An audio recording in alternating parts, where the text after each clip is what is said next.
ओम नमः सिद्धेभ्यः नमो जिनाणम। गुरुवर आचार्य श्री विद्यासागर जी मुनिराज की जय।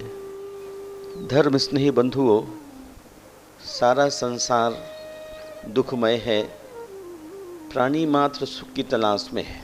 दुख से सभी ऊब जाते हैं और सुख की इच्छा करते हैं। प्रत्येक प्राणी दुख से भयभीत है और सुख की इच्छा करता है। मैं आज आपको सुख और दुख की संक्षिप्त व्याख्या से अवगत कराना चाहता हूँ।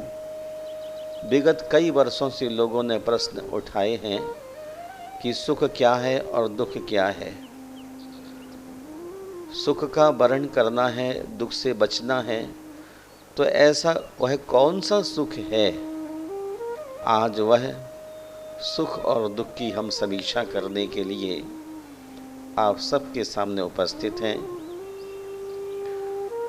तीर्थंकर महावीर कहते हैं, तृणम ब्रह्म विदः स्वर्गः तृणम सूरस्य जीवितम जिताक्षस्य तृणम नारी निस्पृहस्य तृणम जगत। ब्रह्मविद के लिए स्वर्ग तृण के समान है। तृणम सूरस्य जीवितम, और सूरवीरों के लिए जीवन भी तृण के समान है। उन्हें अपने जीवन की परवाह नहीं, शौर्य कायम रहना चाहिए। जिताक्षस तृणम नारी, और जिन्होंने अपनी इंद्रियों को जीत लिया है, ब्रह्म की साधना कर ली है, उनके लिए नारी धरती पर तृण के समान है। निष्प्रहस्य तृणम जगत, और निष्प्रही जनों के लिए संसार तृणवत है। परस्पृह महादुखम निस्पृहत्वम महासुखम। एतत् उक्तम समासेन लक्षणम सुख दुखयोः। बहुत कीमती बात कह गए हैं। परस्पृह, दूसरों के प्रति स्पृह, स्नेह दर्शाते रहना, करते रहना महादुख का कारण है। निस्पृहत्व महासुखम, और किसी के साथ स्पृहा नहीं रखना सुख का कारण है। एतत् उक्तम समासेन है, इस प्रकार सुख और दुख का लक्षण कहा जाता है। महाभारत में व्यास जी कहते हैं, सर्वम परवशम दुखम सर्व आत्मवशम सुखम एतत् विद्या समासेन लक्षणम सुख दुखयो। महानुभाव, जो कुछ दूसरे के अधीन है वह दुख रूप है, और जो कुछ अपने अधीन है वह सब सुख रूप है। संक्षेप में सुख दुख का यही लक्षण जानना चाहिए। श्रवण संस्कृति के सम्राट आचार्य गुणभद्र कहते हैं, सुखम सकल संन्यासो दुखम तस्य विपर्यः। सुखम सकल संन्यासो, संपूर्ण परिग्रह का त्याग करना सुख है। दुखम तस्य विपर्यः, और संसार के सारे परिग्रह का इकट्ठा कर लेना, समार्जन कर लेना, संग्रह कर लेना दुख है। तो इधर आचार्य गृद्धपक्ष कहते हैं, हिंसादयो दुखमेवा। हिंसा, झूठ, चोरी, कुशील, परिग्रह दुख ही है, और अहिंसा, सत्य, अचौरी, ब्रह्मचर्य, अपरिग्रह सुख ही है। जिन्होंने अपनी जिंदगी से हिंसा, झूठ, चोरी, कुशील, परिग्रह को निकाल दिया, उससे बड़ा धरती पर कोई सुखी आदमी नहीं हो सकता है। महानुभाव, संग्रह दुख का कारण है। हिंसा संसार का बंधन करने वाली है। झूठ फसाद की प्रक्रिया इस भव में घुमाने वाली है। इसलिए इन सब फरेबियों से बचने की संसारी प्राणी को कोशिश करना चाहिए। आचार्य कहते हैं, वश्या स्वता व्यतिकरी च विद्या निरोगता सज्जन संगतिश्चैव इष्टा च भार्या बसवर्तिनी च दुःखस्य मूलो धरणानि पंच। आज्ञाकारी पुत्र, जीविका करने वाली विद्या, निरोग शरीर, सज्जनों की संगति और अनुकूल आचरण करने वाली स्त्री, ये 5 दुख को जड़ से नष्ट करने वाले हैं। जिसका पुत्र आज्ञाकारी ना हो, उस परिवार में टेंशन कितनी बनी रहती है। जिस परिवार में जीविका के साधन ना हो, उस घर में कितनी मुश्किलें होती है ना। शरीर निरोग ना हो तो कितना टेंशन होता है। सज्जन पुरुषों के साथ मेलजोल नहीं है तो भी तकलीफ है, और स्त्री अनुकूल आचरण करने वाली ना हो तो दुख ही दुख है। और ये 5 अनुकूल मिल गए तो संसार में सुख ही सुख है। झूठे सुख को सुख कहें, मानत है मनमोद। क्या संसारी प्राणी का विजन है? झूठे सुख को सुख कहे, मानत है मनमोह मोद। जगत चवे न काल का, कुछ मुख में कुछ गोद। महानुभाव, झूठे सुख को सुख कहे। संसार के क्या सुख सुख है? शरद पूनम की रात, नौका विहार, और एक पिता अपने पुत्र को लेकर समुद्र तट पर नौका विहार करने के लिए गए। निरभ्र आकाश, चंद्रमा अपनी कलाओं को पूर्ण विकसित करके चल रहा था, और हवा का झोंका आता है। समुद्र में एक पानी का विशाल गुब्बारा बन जाता है, जिसमें तरह तरह के चंद्र में दिखलाई देते हैं। और उसका बेटा कहता है कि पापा, मुझे एक गुब्बारा दिलाइए। ऐसा तो मैंने आज तक देखा नहीं कि एक गुब्बारे में कितने सारे चंद्रमा हैं। पिता कहता है, बेटा ये पुद्गल की पर्याय है, हाथ लगाती नष्ट हो जाती है। कहता नहीं, मुझे तो यही चाहिए।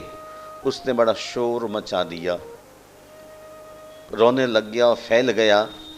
पिता ने संतोष बताया, तुझे एक फर्स्ट क्लास बड़ी गाड़ी दिलाऊंगा, ये तो हाथ लगाते ही टच करते ही नष्ट होने वाला है। और जब उसने बहुत तंग कर दिया, उन्होंने हाथ लगाया, वो और ही शोर मचाने लग गया। झूठे सुख को सुख कहें, मानत है मनमोद। झूठे चंद्रमा को असली चंद्रमा समझ लिया बच्चे ने, और वह सोचता है कि नहीं, अगर ये चंद्रमा मिल गया तो मज़ा आ जाएगा। मेरे साथियों ने आज तक चंद्रमा देखा नहीं, मैंने नहीं देखा। ऐसा सुंदर गुब्बारे में चंद्रमा अनेक दिख रहे हैं। ऐसे ही महानुभाव, संसार के जितने सुख हैं ये सुख नहीं है। हमारे आचार्य कुंदकुल स्वामी कहते हैं, सपरम बाधा सह्यम विच्छिन्नम बंध कारणम विषमम जम इंद यही लद्धम तम सुखम दुख मेवता। जम इंद्रिय ही लद्धम, इंद्रियों से प्राप्त होने वाले सुख दुख में दुखी है। इंद्रियों से प्राप्त होने वाले सुख दुखी ही हैं। जो सुख इंद्रियों से मिलता है वह अपने को और पर को बाधा पहुंचाने वाला है। सपरम बाधा संयम दोनों पक्षों को अटैक करता है। फिर भी आपने बच्चे की तरह सोचा कि गुब्बारे वाला चंद्रमा शरद पूनम की रात को कितना सुहावना है, मुझे मिल जाए। देखो, इसीलिए तो आपको खबर दी है, संदेश दिया है, जगत चवेना काल का, कुछ मुख में कुछ गोद। कुछ लोग मृत्यु के मुख में हैं, कुछ गोद में हैं, और समझने का नहीं है जगत शाश्वत है। जगत शाश्वत कैसे हो सकता है? पानी का बुलबुला शाश्वत कैसे हो सकता है? कभी नहीं हो सकता है। लेकिन अज्ञान के कारण आदमी जगत के लिए शाश्वत मान लेता है। जगत चवेना काल का, ये संसार के मुख में गया हुआ है। कुछ मुख में कुछ गोद, आधा भीतर है आधा बाहर है। आज आप बालक हैं, कल आप तरुण हो जाएंगे, उसके बाद वृद्ध हो जाएंगे, निरंतर चेंज हो रहे हैं, लेकिन फिर भी आप कहते नहीं मैं संसार में सुखी हूँ। इंद्रियों के विषय आपको सुख देने वाले नहीं हैं। बार बार कहते हैं आचार्य भगवान दयापूर्ण दृष्टि के कारण जो इंद्रियों से प्राप्त सुख है वह अपने को और पर को बाधा पहुंचाने वाला है, हमेशा ठहरने वाला नहीं है, बीच बीच में नष्ट भी हो जाता है, बंध का कारण है और विषम है, इसलिए वह सुख दुख ही है। हमारे आचार्य पूज्यपाद स्वामी कहते सुख कैसा है बेटा, तो वेदना प्रतिकारत्वात् कच्छु कंडुयन बत। क्या मतलब भगवान, दाहे खुजलाने के समान केवल वेदना का प्रतिकार मात्र है, केवल वेदना का प्रतिकार दूर करने के लिए उद्यम करता है ये प्राणी। इसलिए आप इंद्रिय विषयों के लिए शाश्वत और सुखकर मत समझो हे भव्यात्मन। गीता में नारायण श्री कृष्ण कहते हैं विषयेंद्रिय संयोगात यत् तदग्रे अमृतोत्पमम पमम। विषय और इंद्रियों का संयोग जो आदि में अमृत तुल्य लगता है, परिणाम में विष समान होता है। इसे रजोगुण प्रसूत सुख कहा जाता है। इसीलिए मैं आपसे कहता हूं शराब कबाब सबाब यह तिकड़ी है। जहां शराब होती है अनचाहे ही कबाब के साथ शराब पीछे पीछे चलकर आ जाती है।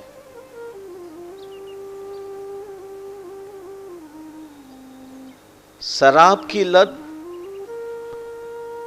व्यक्ति के लिए शबाब तक ले जाती है, और जब शबाब कबाब सब चीज आ जाती हैं तो क्या होता है। महाभारत में कहते हैं सर्वे पियत्र नेतारः सर्वे पंडित मानिनः सर्वे महत्तमिच्छन्ति तद राष्ट्रम दुःखितम्। जिस देश में हर आदमी अपने को नेता मानता हो, 4 ग्रंथ पढ़ने के बाद आदमी अपने को पंडित मानता हो और महत्व चाहता हो, उस समाज में, देश में, राष्ट्र में कोई भी सुखी नहीं रह सकता है। हर आदमी महत्व की आशा लेकर, अपेक्षा लेकर चलता है, मुझे कुछ ना कुछ मिले।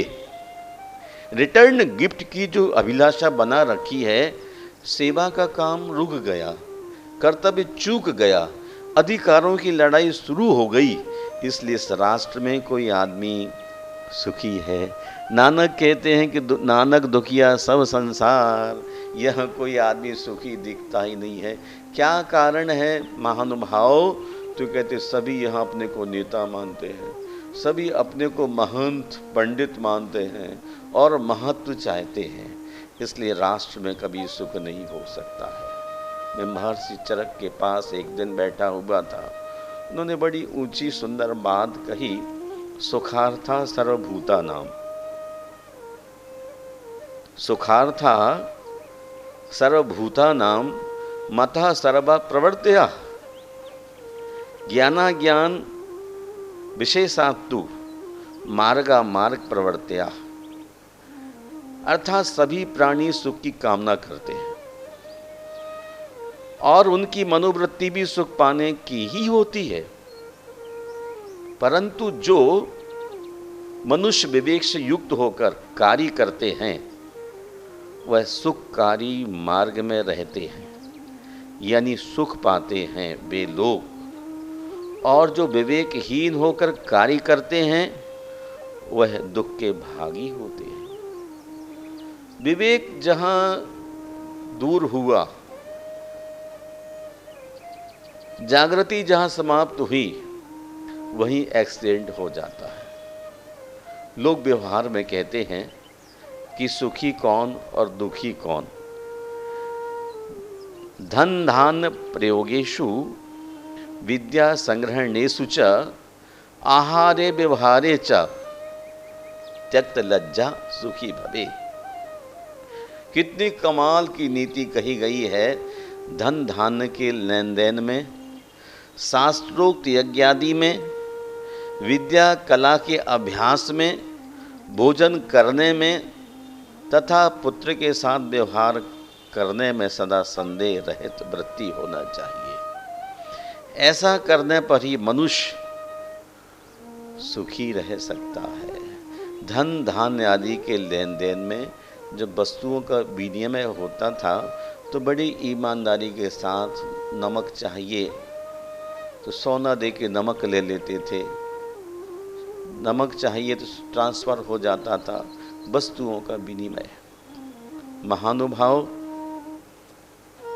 शास्त्रोक्त यज्ञ की विधि जो बतलाई गई है उसके मुताबिक चलना, जिससे हिंसा, झूठ, चोरी आदि से हम अपने को दूर रख सकें। विद्या कला के लिए हमें यही नहीं देखना चाहिए ये स्त्री है, पुरुष है, बालक है कि वृद्ध है, शूद्र है कि ब्राह्मण है। विद्या जहाँ से मिलती है, कला वहाँ से मिलती है, ले ही लेना चाहिए। इसी प्रकार भोजन करने में कोई व्यक्ति आपको भोजन परोस रहा है, निसंकोच होकर के भोजन करना चाहिए। साथ ही पुत्र आपके बराबर होने पर उसके साथ आपको समीचीन व्यवहार करना चाहिए। यूँ कहिए मित्रवत ही व्यवहार करने में सुख है। मित्रवत व्यवहार नहीं करने से परिवार में तनाव बना रहता है। अध्यात्म रामायण कहती है सुख मध्य स्थितम दुखम, सुख मध्य स्थितम दुखम, दुख मध्य स्थितम सुखम। द्वयमन्योन्य संयुक्तम प्रोचिते जल पंकवत। सुख के भीतर दुख और दुख के भीतर सुख समाया रहता है। दोनों जल और कीचड़ की भांति आपस में मिले हुए हैं। सुख में दुख, दुख में सुख, सुख में दुख, दुख में सुख। कीचड़ जल की तरह मिले हुए हैं। हम तो यूँ कहते हैं एक सिक्के के दो पहलू हैं, सुख और दुख। पाली भाषा में महात्मा बुद्ध धम्म पद में बतलाते हैं, अपने शिष्यों को उपदेश करते हुए, सुखम याव जरा शीलम, सुखम याव जरा शीलम, सुखा श्रद्धा प्रतिष्ठिता, सुखोपज्जाय परिलाभो, पापानम अकरणम सुखम। वृद्धावस्था तक शील का पालन करना सुख है। क्या सुना? वृद्धावस्था तक शील का पालन करना सुख है। श्रद्धा का स्थिर होना सुख है। प्रज्ञा को प्राप्त होना सुख है। अथवा संक्षेप में कहिए, पापों का नाश करना ही सुख है। हमें अपने जीवन को सुंदर बनाने के लिए कोशिश ऐसी करना चाहिए, किसी चीज़ पर हम अपने फोकस को न रखें। वृद्धावस्था जब तक बनी रहती है तब तक आपको शील का पालन करना चाहिए।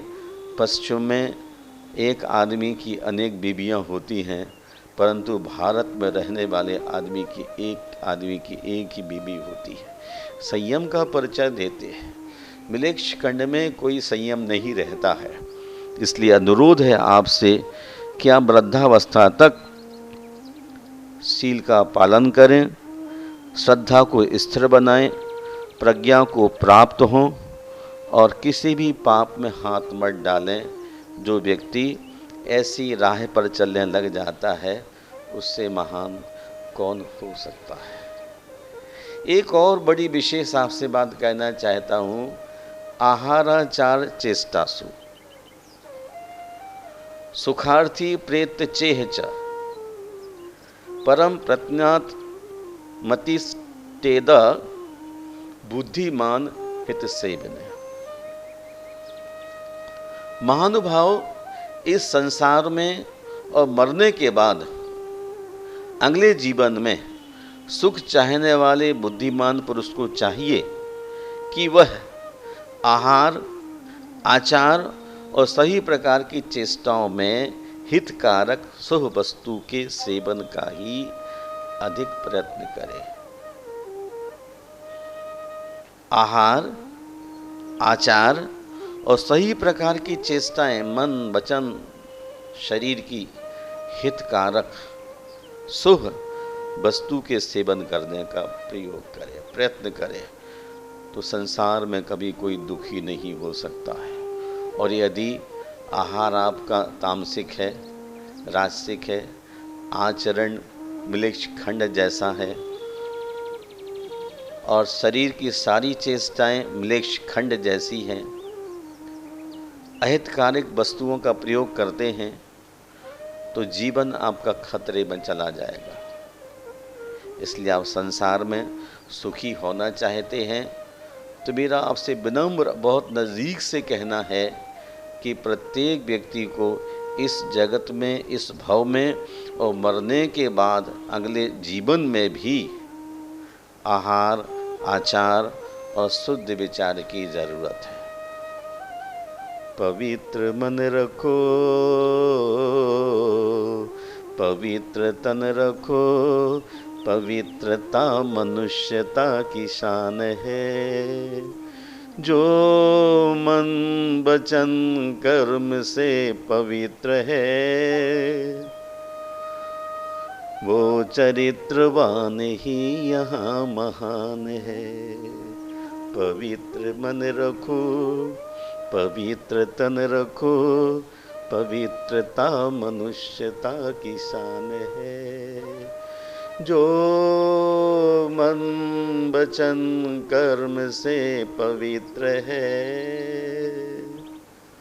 वो चरित्रवान ही यहाँ महान है। महानुभाव, जिस प्रकार बिना भूख के खाया हुआ भोजन नहीं पचता, उसी प्रकार बिना दुख के सुख का भी कोई मूल्यांकन नहीं रह जाता। हमारे आचार्यों ने कहा कि आप हमेशा सुखी रहना चाहते हैं तो पवित्र मन रखो, पवित्र तन रखो। जिसका मन, वचन, शरीर पवित्र रहता है उसके लिए सब कुछ आनंद ही आनंद है। एक दोहा आपको सुनाता हूँ, बहुत पहले पढ़ा था। सुख दुख या संसार में सब काहू को हो, ज्ञानी काटे ज्ञान से, मूर्ख काटे रो। सुख दुख या संसार में सब काहू को हुए। सुख और दुख से कोई भी आदमी रिक्त नहीं है, लेकिन ज्ञानी आदमी तीर्थंकरों की वाणी का स्वाध्याय करते हुए अपने दुख को, अशाता को साता में बदल लेता है। लेकिन मूर्ख आदमी साता को भी असाता में परिणत कर लेता है। जैसी संगति कीजिए वैसे हो परिणाम। ज्ञानी के साथ बैठने पर दुख के दिन महसूस नहीं होते हैं, अज्ञानी के साथ मजाक में सारा जीवन तबाह हो जाता है। और फिर क्या होता है? दुख में सुमरन सब करे, सुख में करे न कोई। जो सुख में सुमरन करे तो दुख काहे हो। मुश्किलें, परेशानियां सामने खड़ी होने के बाद प्रभु का, गुरु का स्मरण करना तो आसान होता है, लेकिन सुख में व्यक्ति अगर गुरु का स्मरण करता रहता है, गुरु नाम जपता रहता है, प्रभु नाम जपता रहता है, तो उसके द्वार पर कभी कोई तकलीफ नहीं आ सकती है। इस जग में कोई आपको ठग ले तो परवाह नहीं, परंतु दूसरों को ठगने के लिए कोशिश या हाथ मत बढ़ाना। कबीर अपनी बात कहते हैं, कबीरा आप ठगाइए, कबीरा आप ठगाइए और न ठगिए कोय, आप ठगें सुख उपजे और ठगें दुख होए। कोई हमें ठग ले कोई बात नहीं, नो टेंशन, लेकिन हम दूसरे व्यक्ति को ठग करके उसकी आत्मा को दुख न पहुंचाएं। पराधीन सपने सुख नाही। अपेक्षा रखने वाला आदमी सुखी कहाँ कब हुआ है? आपके पास एक रोटी और नमक है, लेकिन राजा की जैसी जिंदगी जी लेते हैं, लेकिन जहाँ 56 भोग हैं वो हमेशा दुखी देखे जाते हैं। इसलिए आपसे पुनः कहना चाहता हूँ, आप स्वाधीन जीवन जीने की कोशिश करें। उस स्वाधीन जीवन वही जी सकता है जो वास्तविक सुख प्राप्त करने का इच्छुक है। और इच्छुक है तो आचार्य कुंद कहते हैं, श्रमणता को स्वीकार करो। आज मेरा भी 39वां मुनि दीक्षा दिवस है। 39 ईयर्स पहले आचार्य भगवान विद्यासागर महाराज द्वारा मुनि दीक्षा धारण की थी, और वह क्षण मेरे जीवन में आनंद दे रहा है। जो समय सुख था, ऐसा ही आनंद की अनुभूति आज मैं कर रहा हूँ। आपसे भी निवेदन है, पड़ि बज्जदु सामण्यम यदि इच्छति दुख परिमोखम। हे भव्य आत्माओं, यदि आप दुख से मुक्ति प्राप्त करना चाहते हैं तो श्रमणता को स्वीकार कीजिए। जिन जिन लोगों ने श्रमणता को स्वीकार कर लिया है, उनके दुख दूर हो गए हैं। सन्यासी कभी दुख नहीं होता, वो हमेशा सारे विश्व कल्याण की बात करता है। सर्वे भवन्तु सुखिनः सर्वे सन्तु निरामया सर्वे भद्राणि पश्यन्तु मा कश्चित् दुख भाग भवे। सभी प्राणी सुखी रहे, सब निरोग रहे, सब कल्याण लाभ करें, किसी को दुख ना हो। ऐसे भावों के माध्यम से ही तीर्थंकर प्रकृति का बंधु होता है। महानुभाव, इसलिए तीर्थंकर मुनियों ने कहा है, स्वेच्छा से विचरण करने वाला, स्वेच्छा से सोने वाला और स्वेच्छा से ही बोलने वाला एकमात्र भिक्षु ही इस संसार में सुखी है। कारण वह भिक्षु राजा और चोर आदि के भय से मुक्त रहता है। भिक्षु के पास क्या है, एक जून का भोजन भी नहीं होता है। कर पात्री है, जहां शास्त्रोक्त विधि से आदिनाथ भगवान की तरह मिल गया तो स्वीकार कर लेता है, वरना आहार छोड़ करके ध्यान में डूब जाता है। इसलिए वह भिक्षु राजा और चोर सभी से भय मुक्त होता है। जो व्यक्ति सप्त भय विप्प मुक्का, 7 प्रकार के भयों से मुक्त है, वही सम्यक दृष्टि है। उसे संसार में कोई दुख नहीं और कोई सुख भी नहीं। उसको सुख प्राप्त करने की अंतिम इच्छा है, और उसे कहते हैं समण संस्कृति के सम्राट आचार्य समंतरभद्र। परिचित परिग्रहात विरता स्वास्थ्य संतोष परा। पूर्णतः स्वस्थ कौन है? तो परिचित परिग्रहात विरता। मन में छोटी से छोटी हर ग्रंथि को बाहर निकाल करके फेंक दिया। परिचित परिग्रहात विरता। चित्त में जो भी अटैचमेंट है संसार की किसी भी वस्तु से, किसी भी हैसियत की वस्तु से, उन सब से डाइवर्स लेने वाला ही सुखी है। आप लोग सुखी होना चाहते हैं? चाहते हैं क्या? हाँ, चाहता हूँ भगवान, लेकिन चाहने मात्र से कोई सुखी नहीं हुआ। सुख की राह पर चलने से सुखी होगा। अनेक लोगों ने प्रश्न भेजे कि सुख का रास्ता क्या है, दुख से कैसे बचूं। हजारों लोगों के लिए आज जवाब दिया है कि यदि आप सुखी होना चाहते हैं तो स्वेच्छा से विचरण करें, स्वेच्छा से सोएं और स्वेच्छा से ही बोलें, ऐसा एकमात्र भिक्षु ही संसार में सुखी होता है। भयाशय स्नेह लोभाच्छ, न भय से, स्नेह से, लोभ से किसी आदमी से कभी डिगता नहीं है।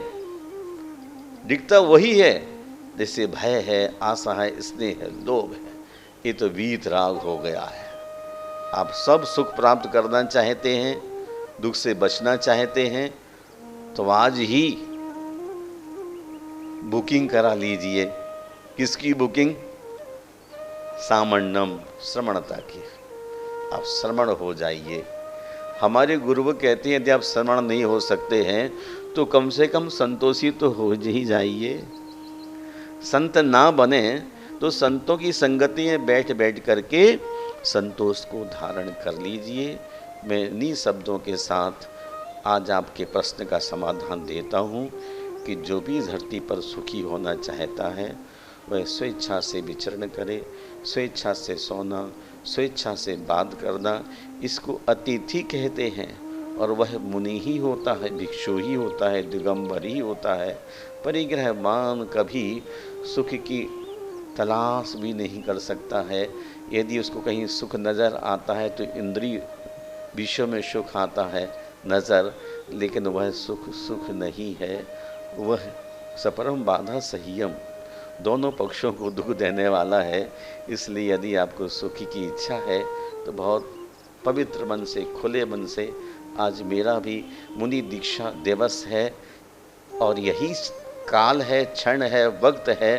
दीक्षा चल रही थी और आपने प्रश्न किया, इसलिए आज के दिन मैंने आपको सुख का रास्ता सुझाया है।